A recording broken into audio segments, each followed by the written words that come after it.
de hablar con Horacio Robelli, el licenciado en Economía y gran pensador, vamos a decirlo, vamos a presentarlo de esta manera aquí en Nada que Decir. Horacio, muy buenos días, Valentín Cueto y Carlito Martí, te saludamos. Bueno, muy buenos días a ustedes dos y a todos los amigos de la radio y muchas gracias por la comunicación y la generosa presentación. No, por favor. Horacio, no puedo no empezar este día 30 de octubre sin, preguntarte alguna reflexión a 40 años de la democracia. Sabes que yo estoy escuchando un poquito, estoy muy viejo. Repetí un poco la pregunta y si me puede levantar un poco el retorno. A ver, ¿ahí me escucha mejor? Ahí te escucho perfecto. Perfecto. Sí. Era un problema mío con el micrófono, no del operador, pobre. Te preguntaba justamente, a ver, a 40 años de la vuelta de la democracia, del triunfo de Raúl Alfonsín, es inevitable preguntarte, alguna sensación, alguna perspectiva, algún recuerdo que tengas justamente de aquel momento. Bueno, en realidad el resultado es muy magro.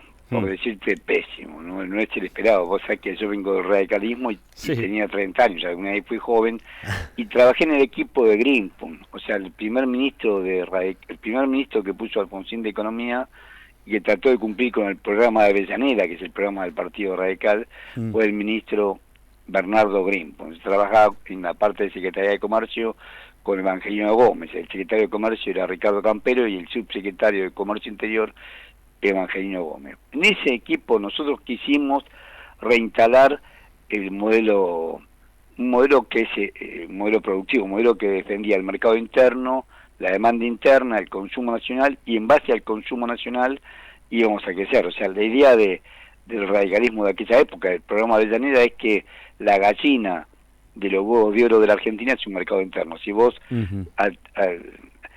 a una hora representa el 70% del PBI, pero en esa época representaba 76, 77% del PBI era el consumo interno. Entonces, si vos dabas mejores salarios, generabas más trabajo, más empleo, por ejemplo, fomentaba la construcción no tenés que importar nada, no vas a importar mármol de Carrara, utilizás cemento, cal, arena, vidrio, abertura de aluminio, de madera, las terminaciones, azulejos, cerámica, grifería, todo se produce acá. Entonces implicaba un efecto muy importante en la demanda interna y reproducía todo el mercado interno. Esa era la propuesta. Horacio. Lo que no tuvimos en cuenta, que fue nuestro más grave error, era el grado de concentración económica que había.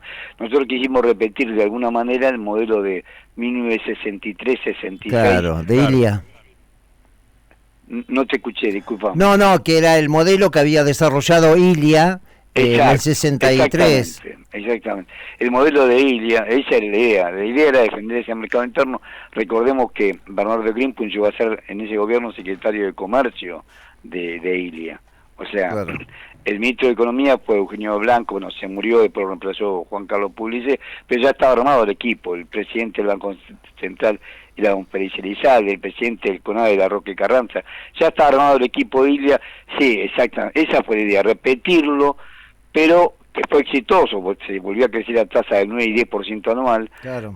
Pero el problema fue que no vimos que la dictadura militar había creado un nuevo modelo, un modelo de valorización financiera del capital en base, nosotros le llamamos patria financiera, que subsiste, o sea, la reforma financiera del 77, recordemos que tenía aunante la ley 21382, la ley de inversiones extranjeras, que igualaba a las empresas extranjeras con las nacionales. Nunca antes de esto una empresa extranjera le podía sacar $1 de reservas al Banco Central. Claro. Hoy Shell le paga su deuda, que es con su empresa matriz, con Royal Shell, sacándole dólares oficial al Banco Central. Dólares a 63 pesos, no tengo los datos antes porque los balances son cambiarios, pero los balances son trimestrales. Dólar a 63 pesos en enero del 2020, y si lo compra ahora lo compra a 368 pesos sin pagar impuestos ni nada. Claro. Esa prerrogativa no la tenían antes de la reforma financiera del 77, antes de la ley de inversiones extranjeras, y después el poder omnímodo que le da a los bancos, que reemplaza al Estado para calificar qué proyectos se van a desarrollar o no. Nosotros tenemos el CONADE, que te decía que quiénes iban a tener tasas preferenciales, quiénes iban a tener crédito y quiénes no, a quiénes se iba a financiar la importación y a quiénes no. Bueno, toda esta misión que hacía el Estado, que consideramos fundamental, la sustituyó la ley 21526 de entidades financieras, dándole ese poder a los bancos. Y bueno, toda esta situación que no vimos en ese momento, nos encontramos con esa desagradable sorpresa, y máxime que tenemos nuestras propias visiones. No quiero ser muy pesado en esto, pero Greenpool tenía una idea, pero lo pusieron como presidente del Banco Central a Enrique García Vázquez, que no sacó a nadie de lo que habían hecho la reforma financiera de 1977. Lo dejó a Pedro Camilo López como gerente general, a Ernesto Gaba a Elías Salama, Ernesto Gaba, Elías Salama y a Parillo a cargo de la programación monetaria. Claro. En la parte del departamento de deuda externa estaba Gerardo de Paul, y debajo de Gerardo de Paul estaba un joven Melconian, que era el jefe de deuda externa, y Enrique Burr. O sea, fue todo un desastre, un despropósito, porque nosotros mismos no tuvimos una clara idea de cuál era el enemigo, de cuál era el poder que había concentrado el enemigo, y por otro lado, dentro de nuestras propias filas, teníamos quienes jugaban a favor de esa concentración económica. Claro. Carlito Martín te habla, Horacio, ¿cómo andás? ¿Cómo andás, Carlos? Bien, vos sabés que una de las grandes preocupaciones que hay es el tema de las LELIQ, ¿no es cierto?, que es la deuda que se tiene con los bancos, ¿no?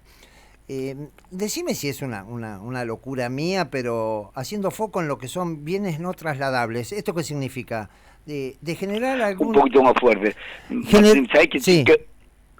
¿El qué? No, sí, estaba un poquito lejos del micrófono. Soy discapacitado auditivo. Tengo 70 años y tengo discapacidad auditiva. Ah, sí. Bueno. Yo estaba pensando, si es una locura, el tema de... hacer foco en el tema de las LELIQ, que es una de las grandes preocupaciones, y a ver si estoy muy loco. Este problema que tenemos con la LELIQ, que está relacionado directamente al manejo de los intereses, ¿no es cierto? Por supuesto. Esto no se puede hacer una triangulación relacionando a los bancos, que si le hacen una quita a través de ¿cómo es que se llama, Valentín? ¿La tasa? No, o sea, si vos le bajás las tasas, sí, y el dólar pasa a valer 5.000 pesos el dólar, esto... Una devaluación. Obviamente que esa devaluación va a licuar esa deuda que se tiene, ¿no? Pero con ese riesgo, ¿no se puede generar algo que esté relacionado a esos bienes que no son trasladables? Por ejemplo, la construcción de viviendas, donde habría un riesgo tomarlo para lo que es la población, el respaldo de los bancos y la entrega de esas hipotecas de los bancos y el Estado. O sea que los tres estarían comprometidos a que no haya una inflación galopante ni se vayan las tasas de interés para arriba. ¿Es muy loco pensar esto? No es loco. Lo que pasa es que el problema tenés vos, que cuando nosotros tenemos lo más gravoso para nosotros es la deuda externa. Nosotros tenemos una deuda externa que en dólares supera más de los 300.000 millones de dólares. Sí. O sea, lo más gravoso para nosotros, el drama que tiene Argentina, en realidad, el 30 de septiembre del 2023 la deuda total es en dólares, pero en pesos 400.000 millones de dólares, pero 300.000 es en dólares. O sea que si vos devaluás, el Estado recauda en pesos, se hace imposible recaudar para poder pagar. Lo peor que podemos hacer es devaluar. Claro. O sea, nosotros cuando devaluás nos hacemos más dependientes de la deuda. O sea, que le da más poder de fuego al que tiene dólares. Claro. Lo que hay que hacer es al revés, hay que revaluar nuestra moneda. Nosotros tenemos el tipo de cambio del punto de vista económico, estrictamente económico, refleja la productividad promedio del país. Nosotros al tipo de cambio oficial estamos más baratos, tenemos menos, nosotros tenemos más productividad. Yo soy nieto de boliviano, con todo respeto lo digo, sí, o sea, festejo el 6 de agosto es el Día de la Independencia de Bolivia, festejo el 1 de agosto es el Día de la Pachamama, porque mi rama materna era boliviano, y tengo buena relación con la comunidad boliviana. Lo digo con todo respeto, pero Argentina tiene más productividad que Bolivia, que Paraguay, que Uruguay, que Chile, no que Brasil, pero tienen en promedio más productividad que los países hermanos. No podemos estar más baratos. Ahora, el tipo de vista financiero por la deuda nos hacen esta presión permanente de devaluar. Fíjate que la derrota de Milei les hizo perder mucha plata porque habían apostado los grandes fondos de cobertura que están en la Argentina. Estamos hablando de BlackRock, de Vanguard, de la Unión de Bancos Suizos, del HSBC. Estos habían apostado a la devaluación, habían apostado que ganaba Milei, que esto se iba a 5.000 pesos, a 3.000. Entonces compraron títulos en dólares, tenían dólares, producían la corrida cambiaria para tener dólares para esperarse para este momento. Y ganó Massa, y al revés, el dólar se empezó a revaluar. Los paralelos empezaron a desinflarse. Recordad que el contado con liqui, el día viernes 20 de octubre, que fue el día hábil anterior a la elección, llegó a estar a 1.110 pesos. Claro. Ese dólar cerró ayer, hay que ver cómo abre hoy, pero cerró el viernes pasado, el viernes 27, una semana más tarde, 250 pesos más barato. Claro. O sea, el dólar contado con liqui, que estuvo el viernes 20 de octubre a 1.110 pesos, el 27 de octubre se lo vendía a 860 pesos. Y es el que vale, claro. Porque el Blue este está registrado. Vos comprás una acción, un título en un mercado de valores acá, lo registrás, y después lo girás a Nueva York, tenés un banco con cuenta corriente en Nueva York, también lo registra, y después lo vende, y también queda registrado en el mercado de valores de Nueva York, por ejemplo. Esto está todo registrado. Es un dólar paralelo, pero está registrado. Hay un seguimiento claro, contable e impositivo derecho. Ahora, el Blue no, el Blue es una cueva, no sé, yo te puedo decir que vale 300 pesos, vale 5.000. Claro. ¿Cómo lo verificás? No hay comprar y vender sin documento, no hay ningún registro de ningún tipo. Ahora, el que sirve, y es el dólar de fuga, porque el Blue siempre es el chiquitaje, el dólar de fuga es el contado con liqui. Y bajó 250 pesos, le hiciste perder 250 pesos a muchos que habían hecho la belleza esta de creer que ganaba el dólar. Es más, he leído este fin de semana hasta estimaciones. Sí. Alejandro López Mira, quien conozco, que trabajó mucho tiempo en la Comisión Nacional de Valores, etcétera, hace una estimación de lo que ha significado la pérdida para estos muchachos por esta jugada en una semana. Bueno, pero lo que te quiero decir es que vos tenés un grave drama que es la LELIQ. La LELIQ son LELIQ y Notaliq, porque el grueso LELIQ de 7 a 29 días, y Notaliq es de 30 días en adelante, pero el grueso LELIQ se suma 15 billones de pesos, 15,5 billones de pesos. 15,5 billones de pesos. Esa masa, como decís vos, hay que utilizarla, pero no pueden ser los bancos. Hay que hacer que el Banco Central oriente esa plata. Por ejemplo, para construcción, por lo que decíamos, para construir necesitas importar, entonces financiar con esa plata, en vez que esa plata, hoy esa plata no se usa para nada.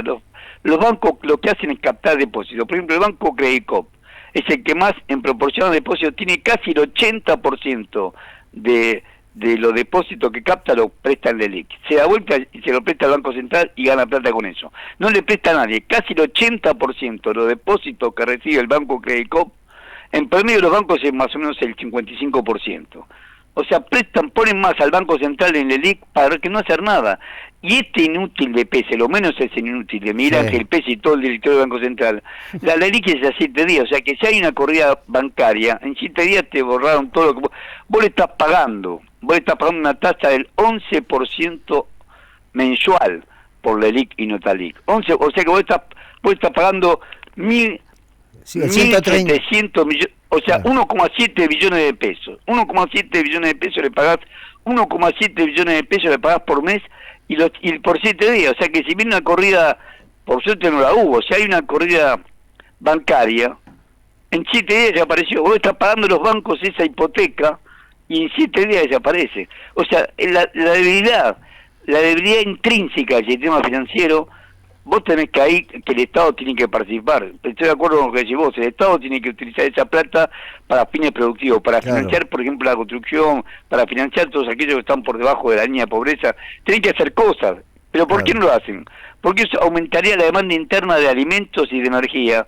Vos fíjate, ahora en este momento estamos sin nafta. O sea, ellos tienen toda una orientación exportadora.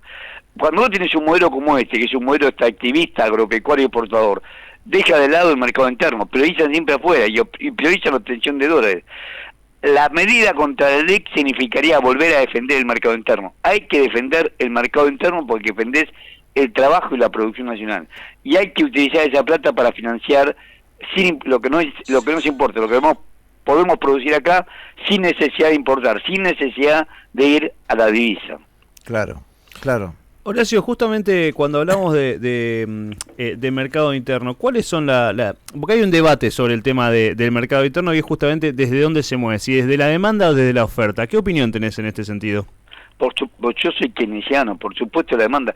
La oferta, fíjate, la oferta inclusive nosotros ya sabemos lo que producimos, tenemos una estructura ya consolidada, somos el tercer exportador mundial de soja y sus derivados, la fábrica que era de Vicentini, ahora se quedó Glencore, y ahora Glencore se unió con, que es Viterra acá, antes la Eugenio Moreno se unió con Bunge. La fábrica de Renova en Timbúes, al norte de Rosario, es la fábrica mayor de producción de aceite de soja del mundo. El puerto Rosario es el principal puerto de exportaciones agrocomerciales del mundo, el mayor. Se comercializa más de 110.000 toneladas, 110.000 millones de toneladas de granos por ese comercio. Y el que le sigue después es el de New Orleans, en el estado de Luisiana, con 66.000 millones. Te das cuenta que Rosario es importantísimo, y está todo privatizado, hasta el puerto está concesionado. Lo tenía hasta hace poco el nieto de uno de los Nardelli, nieto de Vicentín. O sea, estamos en una situación de extrema debilidad porque el menemismo rifó todo lo que se llama palanca que teníamos nosotros. Hasta vendió YPF, costó mucho recuperarla y ahora la quieren volver a vender. O sea, vos te das cuenta del grado de locura que tenemos. Nosotros tenemos que tener fuertes resortes estatales, la energía, los puertos, el transporte y orientar la economía hacia el mercado interno. La economía argentina crece. ¿Cómo puede ser un país como este que estamos diciendo, que es el tercer exportador mundial de soja y sus derivados, el 10º en alimentos, tenga más del 40% de la población bajo la línea de pobreza? Es inadmisible, de los cuales 56,6 son chicos, en la banda etaria de 0 a 14 años. Acá es prioritario estimular la demanda del mercado interno, garantizar, partir de el mercado interno, garantizar el alimento, garantizar la salud, garantizar la vivienda a la población. Y en base a eso después vos salís a exportar. No al revés, acá exportamos para que sea un grupo de empresas. No pasan a ser más de 200 empresas las que tienen más del 60% de las exportaciones. Y muchas de ellas conforman el mismo grupo económico. Entonces vos no podés priorizar a favor de un sector determinado de sociedad en contra de todo el pueblo argentino. Lo primero que tienen que hacer es partir de la necesidad del pueblo argentino, satisfacer esas necesidades, y con eso económicamente no solamente estás haciendo lo correcto, sino que creces. Todas las veces que la Argentina impulsó su mercado interno, creció.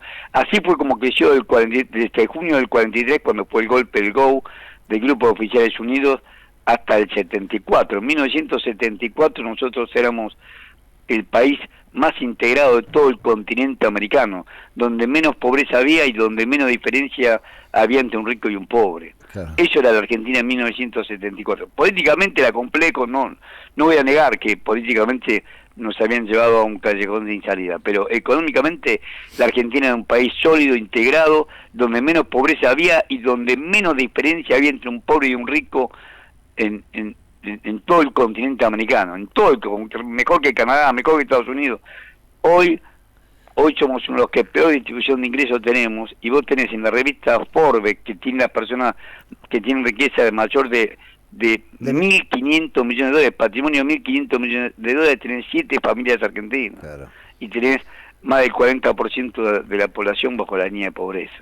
Ahora, Horacio, ahí nosotros, estuvimos viendo obviamente ayer, repasando un poquito lo que fue tu nota en el Cohete a la Luna, por cierto, muy interesante, y recomendamos a todos acceder al portal para acceder, valga la redundancia, a este tipo de notas que a todos nos nutren y nos ayudan un montón. Pero entre las cuestiones que exponés en la nota, son las cosas que hay que hacer, que debería hacer un próximo gobierno para, estabilizar un poquito la cosa y que se avance en ese sentido hacia el mercado interno. Pero la duda que yo tenía es que si eso tiene que hacerse, todas estas medidas que hay que ir implementando, ¿se tienen que hacer de manera de una especie de shock distributivo o hay que hacerlos escalonadamente? No, hay que hacer un shock. En la situación que estamos, el shock que necesitamos es un shock distributivo. Vos necesitas sacar a la gente de la línea de pobreza desesperante en que se encuentra. El tipo está en la calle, no tiene familias enteras, es una cosa lacerante. Yo soy tucumano de nacimiento, mi provincia es una provincia pobre, quebrada estructuralmente por por la crisis del azúcar, encima le sumaron el cierre de los barriles. Yo soy de Tafí Viejo, donde estaban los talleres ferroviarios, o sea que toda esa historia la viví de chico, con los ojos de chico, que uno recién explora el mundo.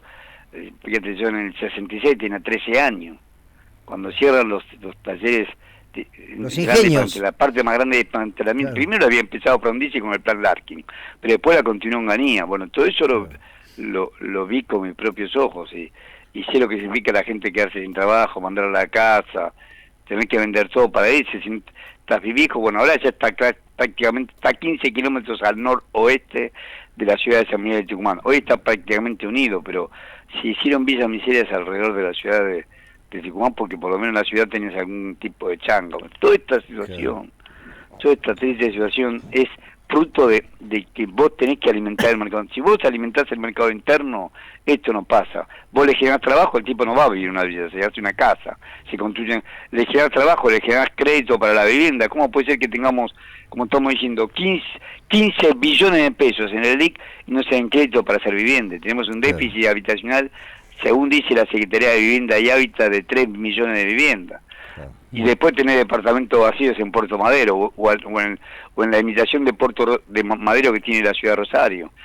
Todas estas cosas demuestran la inequidad. La Argentina no es un país pobre, es un país terriblemente injusto. Claro. Un país terriblemente injusto. Lo que tienen que hacer es cobrarle impuestos a los ricos y cobrarle impuestos al patrimonio. Acá tienen que cobrar impuestos al patrimonio, tenés que ponerle un impuesto país del 20% a todas las importaciones. Está bien, no necesitas devaluar, meter un impuesto un impuesto a las importaciones por la crisis cambiaria. O sea, tenés formas para recurrir. Hay mucha riqueza en muy pocas manos. Lo que pasa es que la cobardía de los gobiernos es que no le quieren cobrar a los poderosos, entonces prefieren esta agonía sin fin de cobrar el IVA, por ejemplo, a quien apenas se lo puede pagar. No puede consumir y te hace pagar el IVA. O sea, el sistema tributario nuestro es perverso. Es perverso. Si yo le dijera a los oyentes que el total del impuesto de la propiedad, que es provincial, porque el impuesto inmobiliario rural es provincial, en todo el país es solamente el 0,3% del PBI. 0,3% del PBI. El IVA es casi el 8% del PBI. O sea, nosotros lo que consumimos pagamos casi el 8% del Producto Bruto Interno de impuestos. Y los dueños de los grandes campos de la Argentina, 0,3% del PBI. En la provincia de Buenos Aires es PBG, Producto de Bruto del Gasto de la provincia, es el 0,4%. No pagan nada, no pagan impuesto inmobiliario rural, no pagan nada. Y cuando Kicillof llegó, no quiso ni actualizar los catastros, nada, quiso actualizar las partidas. Hicieron un circo como si le sacaran un ojo y pagan el 0,4% del producto de la provincia. 0,4%. Ingresos brutos. El impuesto en la provincia de Buenos Aires se paga más por inmobiliario urbano que por inmobiliario rural. Mucho más por patente que por inmobiliario rural. Es ridículo. Claro. Es totalmente fuera de proporción. Hay que hacer un shock distributivo y sobre todo hay que cobrar los impuestos a los conspicuos tenedores de riqueza. Horacio, me haces recordar que en tiempos de los 50, en ese gobierno, el de Perón, él planteaba la ley de la potencialidad de la tierra. O sea, la tierra que no estaba explotada pagaba por lo que podía dar en explotación, ¿no es cierto? Y después también me haces acordar que en el 63, creo yo, en el gobierno de Ilia, le puso plazos para la liquidación de Alagro. Todo eso es cierto. Y después seguirle que en el 73...